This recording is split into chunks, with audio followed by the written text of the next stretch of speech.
Welcome to Blind Level Tech. This isn't just accessible tech talk. This is technology on a whole new level. We're showing you just how possible it is to live the life you want.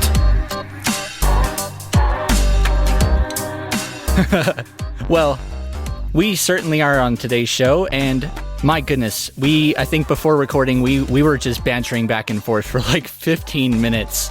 And it's something we always do, Kelvin and Jonathan and I before we record, but it's always a good time here. Anyways, welcome to another episode of Blind Level Tech. I'm your host, Evan Starnes, joined by my co-host, Kelvin Crosby. It's so good to see you, even though I can't see you. It's another beautiful day in the neighborhood, Evan. How you doing, man? I'm doing pretty good. Enthusiasm, right? Come on, Evan. Bring her back. Throw her back at me. All right.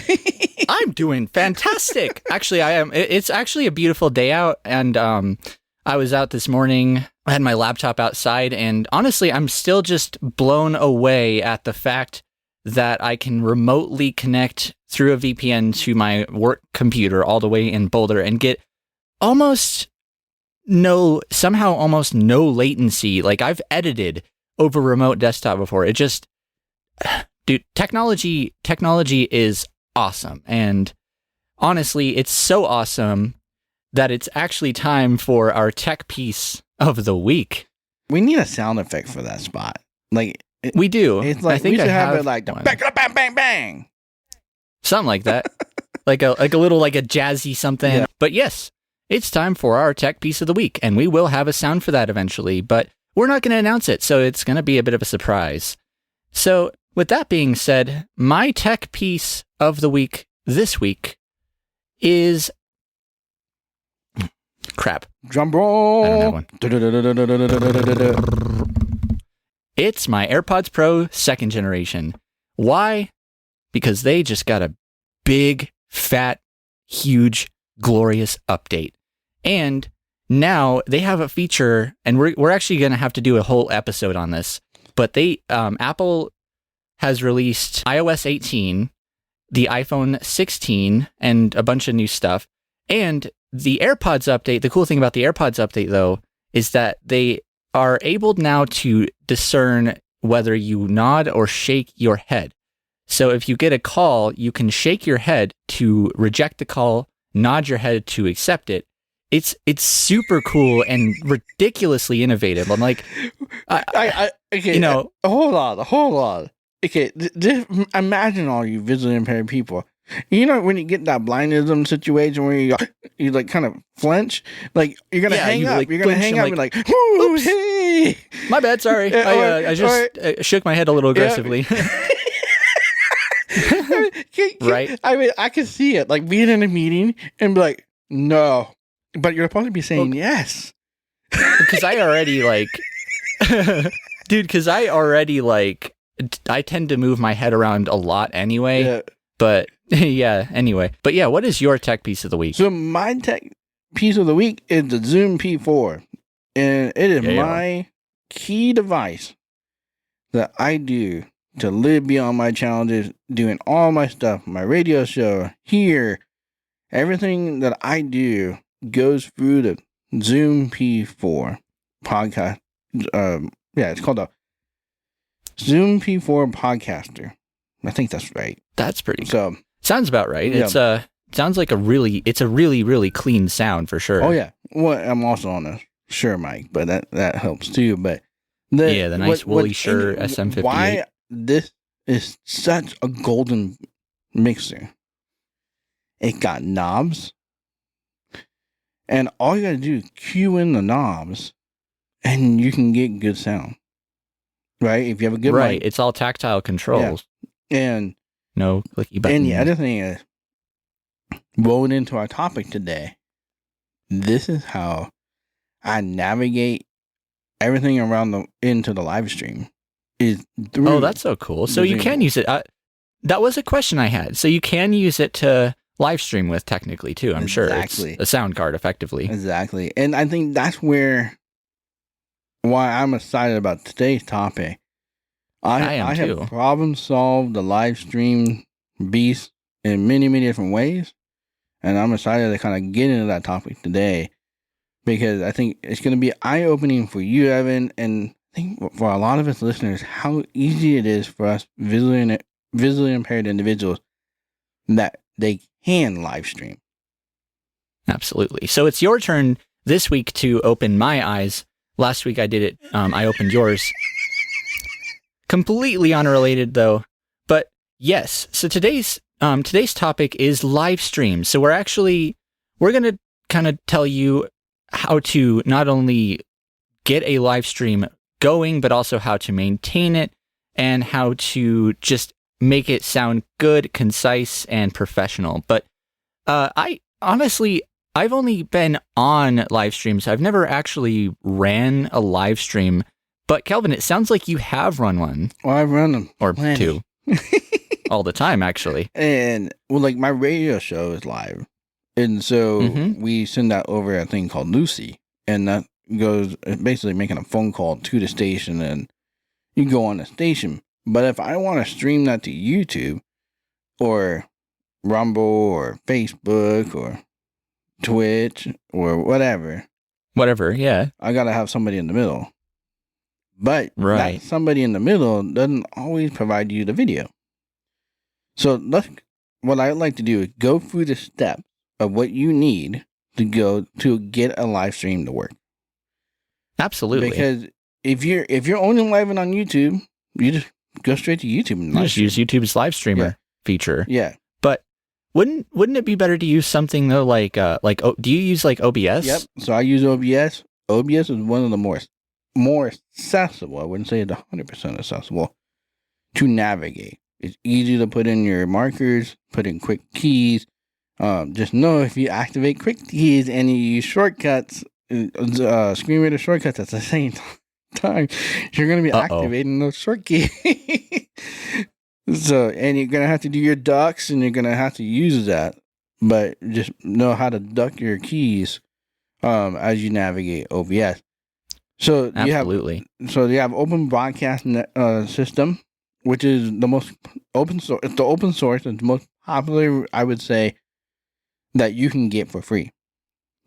There is a caveat to this. If you use OBS, you're going in just straight up just raw. Like if you do not know much about live streaming, the scenes and the sources and the audio and the transitions, all of that is going to be a little of a foreign language. But right, if you kind of do your research and do your homework and kind of practice, you'll get it. So absolutely, what I call OBS, Open Broadcast Network system, is your main source to go out live. And if you're thinking in those terms, everything that you're going to do from that moment, from Open Broadcast System, StreamYard, even today you can go to I've heard of Streamlabs is another thing too. Yeah, Streamlabs, Riverside has it, all that stuff. Yeah, Riverside's what we use, and it can do it to anything. YouTube. Exactly. So what we're talking about is the source that you are creating to send live. So when you think about a video, you make a video, you put it on your editing software, and then you edit it, and then you post it. Well, like Open Broadcast System, StreamYard, Riverside backend, all of that stuff is essentially you're setting up all the edits for your live stream there. So that means your audio is going to be mixed there, your video is going to be mixed there, and any transitions that you're going to do, all of that you're going to do. And if you want to do animation, you can do animation. All of that is done on like OBS or StreamYard or any of those other places. And so, absolutely. Once you have this part, now the question is what do you do next? Because that's where, as a streamer, you got to decide what platforms are you using. right out of the box. Right. And how much do you want to put into the streams? Because like with live streams come things like giveaways or live chats or a whole bunch of other stuff that you have to kind of monitor. Exactly. And that's where you, in a lot of ways, as a visually impaired, why you need moderators. You really need moderators to help you navigate the chat. Make sure they can kick people out that shouldn't be in there. Also, if you're going to do like a giveaway, like I did a Deafblind Potter mug giveaway a couple years ago, and I was able to literally put it in the box, ship it out that same moment. And using a moderator to help me do that. The other thing that you need to think about, as you're going to the platform, what are you going to do on those platforms? Because are you gonna game? Are you gonna make pottery like you do? You like live stream yourself making pottery or review tech products, like stuff like that. You got to kind of consider. Now, out of all the platforms that you've used, which one have you found to be the most straightforward to get set up on? I honestly enjoy OBS. But like YouTube or Twitch or Rumble, or which one's the best? Honestly, I like Rumble. In regards to streaming too, because it's just an API key and the URL to connect to it. But so this is where, if you're using OBS, you get one spot to stream directly to. So that means like YouTube only, or Rumble or Facebook or only. You only get one of them. You don't get like 3 or 4 or 5 or 6. So right. If you think about like when you watch like debates or whatever you watch on the live stream, you can find that same person on multiple platforms. How do you do that? Well, there's multiple ways to do that. So there's some, like StreamYard is a paid service. You can build in your whole show right there, and then it'll push it out to Facebook, Rumble, YouTube, Twitch, TikTok whatever. Live or whatever. Yeah. And so what's interesting about that's a one-stop place. And a lot of these places that allow you to stream to multiple platforms has their version of OBS, or Open Broadcast System. So you can just build your show in there. And one that most people use if you're using Open Broadcast System is Restream. And it's the cheapest out of all of them. And you pay a monthly fee for that, and then you can go to as many as you want. And that's cool. Yeah, so that Restream is a really interesting software to be able to use, and if you use it correctly, you can get on the different platforms. So here's the catch. So if you think through this, so you have your streaming platform where you are building your stream, your story, your whatever it might be, whatever you're gonna do. You're sending it out. What shape is your video in? Is it horizontal or vertical? Yeah, because like if you just want to do a video of yourself, just streaming, and you just want to show your face, I imagine that would be vertical, but like portrait orientation. But then if you wanted to like maybe show products and other things, you'd want it to be landscape. But how do you go about making sure that your video also is good, that your lighting's good, and that your your camera is set up properly and there's no smudges on the lens or whatever?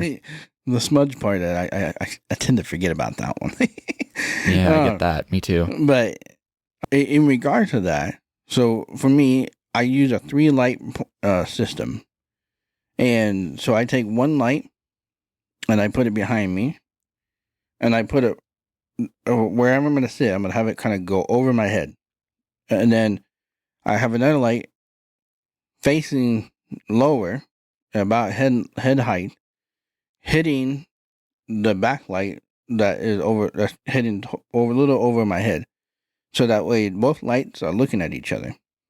So that fills in my face. and provide depth to my shoulders and my back. And also, it allows the background to feel like it's farther away from you. So visually, it makes it a lot more... You look a lot more present in the shot. Exactly. Okay. And then you take the third light, about the same height as the one that's in front of you, and you offset it to the other side of it, so that it fills in the part that there is no light on your body. And so, absolutely. So for me, I have that always permanently set up. I have my 3-light system set up all the time. So I just go in and push a button and it turns all the lights on. Oh, that's cool. I've seen people automate it too with smart switches. Yep. And then just be like, hey, smart speaker, turn on stream or whatever. Yep. Now, so that's pretty cool as far as lighting. And I know at least in studio, we have our live stream studio. We just use like a simple little ring light that does the trick. But how about cameras? Like how many cameras do you need? I know it's really dependent on the stream, but like what's the absolute bare bones, camera setup that'll get you by? Yeah. So if you want to do this extremely accessible, right? And as much on your own as possible, obviously it's not going to be 100% perfect. I recommend getting a webcam. Don't use your webcam on your computer. Get a webcam. Also, I recommend getting a secondary mic. Could you get a secondary mic? So that way you know what source is taking in what information. The video is taking in one source, the mic is taking in another, and you're really clear on what how this is coming out. So when you have to troubleshoot something when you're live, is that on the mixer? Like for example, I always live stream with using the Zoom P4. Right. All I got to do is turn the knob on the game. And then it's going to sound good. And I don't have to deal with my computer while I'm live streaming. Because, you don't want clay hands on your computer. Ooh, yeah, no. You don't want gumming up your keyboard keys. Ew. Yeah. Now, there is actually a comment I just need to, or not a comment, but a point I need to make here just regarding webcams. A lot of these actually, pretty much all webcams come with a built-in mic. And the one thing I'm going to say, garbage. Terrible. Yes. They have often, it's good. It'll get you good by for Zoom calls and stuff like that. But if you want to sound good and clean on a live stream, and if you want people to, stick around, don't use your webcam mic, because they often will downsample the audio and make it kind of sound tinny and underwater. They have noise reduction. Sometimes too, the mic itself is not isolated very well from the rest of the webcam hardware itself. And so you'll get like little buzzing sounds or just hardware noise in the background, like zzz. Sounds like you're trying to meditate. But yeah, don't use webcam mics. Try to go with, honestly, as far as, what I'd recommend, as far as a mic to get you started, you could go even with something like a Blue Snowball or something. That would be so much better than the webcam mic. Yep. And then as far as like webcams, because there are a ton out there, of different resolutions, 720p, 1080p, 4K. You don't necessarily need to stream in 4K, but I think it might be advised, it might be a good idea to get one that is capable, should you decide to stream in 4K in the future. Now, for those wondering what specific camera I recommend, and I'm actually curious what you'd recommend too, but I personally recommend the Logitech Brio. It's a really, really well constructed camera made out of aluminum. It has the 1/4-inch tripod mount on the bottom of it, so you can 100% stick it on a tripod or mount it to your monitor. And actually, the mics that it has in it aren't terrible. Still wouldn't use them to live stream, but they're not terrible. And it does up to 4K. But what do you use as a webcam, and what would you recommend? Yeah, so I think this is where what are you doing? So this is the first thing you got to decide. What are you doing? First. Two, Good point. Who is your audience? And third, what activity is being captured in the video? If you're just doing a talking head, like if we were on live streaming now, we're just talking heads. So Right. you don't need to shoot this in 60 frames per second. And it's really at this point, as we're talking, it's like 4K, it's just now being accepted on YouTube, not accepted on Rumble, not really accepted on Facebook. So you're still only getting 1080p, even if you record at 4K.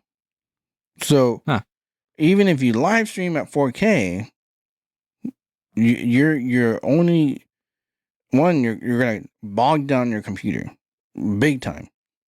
Two is you're also gonna run the CPU pretty hot by doing that. Mm-hmm. And and then if you got a fan, frame that per thing's gonna second be you like go is also gonna run the CPU. So you gotta think about it. If you're recording, if you're live streaming in 4K and you're going at a frame per second of 60 frames per second, then you're pushing your computer pretty quickly. And if you're gonna do an hour live stream, you better be plugged in the hardwire and have a pretty good bit weight. upload speed. Yeah, absolutely. And so, but then this is where it also comes down to the source. So I'm kind of going around this in a weird way, but your camera makes a huge difference on how fast your information can go up in the internet and out to the stream. So if you had to pick a camera that is low budget but good quality, is any of the Anchors. So the Anchor webcams. Anchor makes web. So I forget what they are. They're called the Anchor Works. You can get them for. I think I bought one. I got a 2K one that was like $42. I got that. I use that for all of my talking head shows and all of that. I use that. And then and the other thing is you can change the lighting. It has all the things. You just install their software on your computer and you can get all the control panel thing. That's cool. Yeah, so it's the same thing with Logitech. You can get their $100 version, which is the newer, it's the 4K version. And, the Brio, yeah. And I use those in the Pottery Studio. The reason why is I can get 1080p, 60 frames per second, so that when that pottery wheel is spinning really, really fast, it's not lagging in the shot.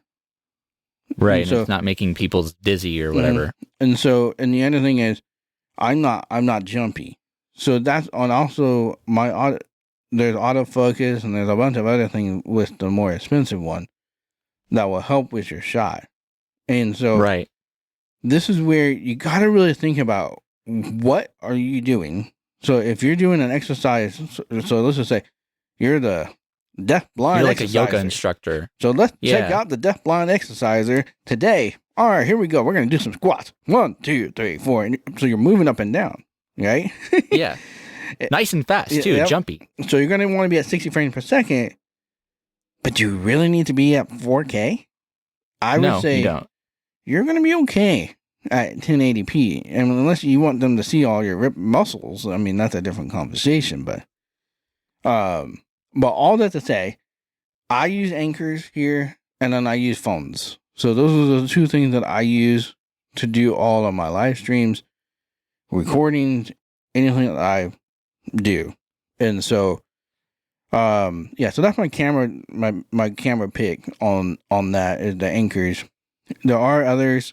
There are. And you just kind of have to work out what works best for you. I mean, there's the Sony that has the screen reader, which is the DSLR camera, which is great.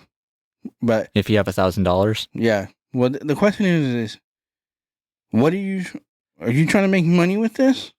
Or are you trying to be an influencer and give people that can see a good experience?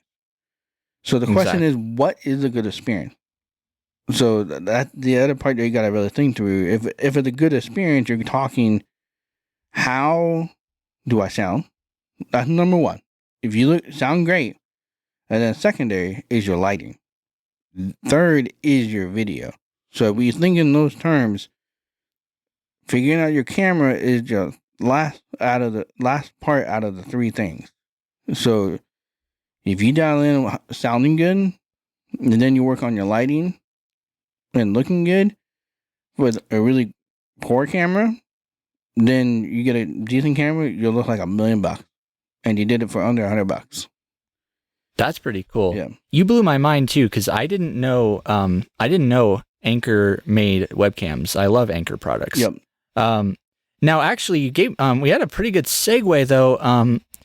Right now, as we're recording this, my laptop fan is going at absolute full tilt right now. And fortunately my mic is positioned so it's not picking it up. But what devices would you suggest? Because you mentioned phones. I have live streamed to YouTube on my iPhone before, but like, what do you need? What's like the base kind of thing that you need, like computer wise or phone wise, to be able to have a successful live stream and to not have people have to listen to a screaming fan in the background? Yeah. So I would say let's just use my radio setup, and I think that's the most easiest. Is what we're all familiar with, and it's also extremely cheap, besides my mic. Right. But, so my setup for, if I'm going to live stream, like the trash cans went by. The trash man just went by, and you didn't hear the trash man at all. But, so all that to say, the setup that I would do, get yourself a computer, whether it's Windows or PC. Mac? You Yeah, mean? sorry. Windows or Windows or Mac? I don't know what I'm just talking, man. We're all over the We're all place over the today. place. It's okay. But I would get myself a Windows or a Mac and have a good CPU, at least 16 gigabytes. You can do a pretty good job. And then I would use Restream, or I use a software called Streamcast, which is the same thing as Restream. So that way I then can go on Facebook, YouTube, Rumble, Twitch, and Twitter. You're not limited to one like you would be with if you just used OBS. Exactly. Effectively. And so then, and I use OBS to send my video to like Restream or Streamcaster. And Whatever it might be. so yeah, whatever you use. So I send it there, and then that goes into the server. And this is something that really need to think about. You go into the server, they use their bandwidth to send it out to all the other social medias or whatever Right. they're doing. So in my case, what I'm doing in my setup, like as you said, is I got my mic, which is Your mic, your mixer, your mixer, and webcam, computer. And if you only have a mic, a USB mic, a computer, and a webcam, You're good. you're good. And if you get the Audio Technica 2100, 2100N, that's a USB mic. You just sound like $1 million. You get an Or a Anker Blue webcam, Snowball. and You'll look like $1 million. you'll look like $1 million. But you also need to get a light. So if you get a ring light, I recommend just getting a ring light. Ring lights are normally the easiest thing to do to get set up for a live stream, and you're set to go. They can plug into USB as well. Ours does. Yep. And so That makes sense though. Like, so 16 gigs of RAM, you'd say probably the minimum if you want it to not put a big load on your computer. CPU wise, I was thinking probably when it comes to like Intel versus AMD, I think like the base you'd probably want would at least be an Intel Core i5 or Ryzen 5. yeah, or better. I mean, you can do that. I tend to say even for screen readers, I say i7s or Yeah, that's what I have. I'm spoiled by it. Well, the problem is like I don't know. Let's not go there because that's a whole nother rabbit trail. If we go down that end, what happens with your screen reader when you're doing other things? Yup. And so Good point. um If you're streaming, it might make your screen reader a little laggy, because screen readers do tend to be a little bit of a resource hog sometimes. And I recommend don't use JAWS to live stream. Oh, that's interesting. Because JAWS is a hogger. It likes to It's eat pretty your big computer. screen. Nom, nom, nom, nom. That's why they call it JAWS. Exactly. So should I use then NVDA or NVDA narrator even? or voiceover or narrator? That's what I recommend, because it's not as narrator has some challenges. I ran into some issues a couple months ago. Yeah, it's a little flaky, but it'll get you by in a pinch. Yeah. But I'm glad you mentioned voiceover too, because I mean that's kind of your only option on a Mac right now too. Yep. So if that didn't work, I'd say don't use a Mac to live stream. But no, that's not the case at all. Well, now you're talking dangerous, because there are people that Sure diehard live stream on Macs. Like, no, I think live streaming on a Mac would be perfectly. I think it'd actually be really easy to get set up, and especially, my Lord, on the new M1 and M2 and on the new Apple Silicon based Macs. Mhm. Goodness, that'll stream. That's like the dream stream there, you know? the problem is you're always chasing it. It keeps running away from you. Yeah, it's But like the going dragon. so fast.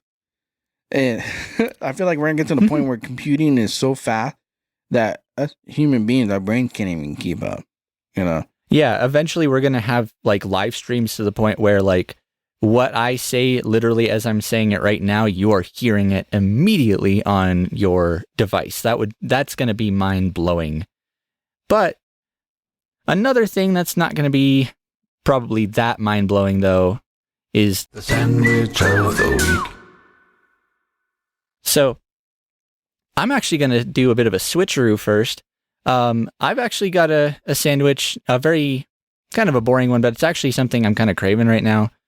You've heard of, peanut butter and jelly, but I actually was, my sandwich of the week is actually a peanut butter and honey sandwich. I haven't had one of those in forever. That is pretty good. It's delicious. But what's your sandwich of the week? Man. I haven't really thought about that today. You know what sounds really good is a good chili sandwich. So you put some chili in there. A chili sandwich some from melted chili? cheese. Ooh, actually. Yeah, just take a whole can of chili, put it in the sandwich, put a bunch of cheese in it, and then basically what you do is you put your cheese in first, you melt the cheese, and the oven and like toast it, and then you or put air the fryer. chili, then you put the chili in. It's almost like a sloppy Joe, but it's with chili. Let's consider that another Kelvin classic here for sure. That sounds actually pretty good. Hey, I like my sandwiches. I do too. A good sandwich that doesn't have vegetables. Yeah, I like veggies, but yeah, I don't know. So the big burning question here for the average Joe, kind of the average person, do you think it's possible right now with just the typical equipment, that most people have, that being their phone or their MacBook or whatever, do you think it's possible for somebody to just, without having to get a mic or any of that, just jump on and live stream right now? Because I feel like maybe we've motivated some people to try. Yeah, I think it's extremely possible and extremely easy to do. I highly recommend doing it on YouTube. And so, because YouTube is the most accessible out of all the platforms while you're live streaming. I thought you said Rumble was. I was actually surprised Rumble too. is just easier to connect. Oh, Rumble's easier to stream Rumble on. got it. YouTube is the most accessible to stream on. Yeah. It's the most back-end friendly to stream on directly. And the live chats are nice and accessible. Yep.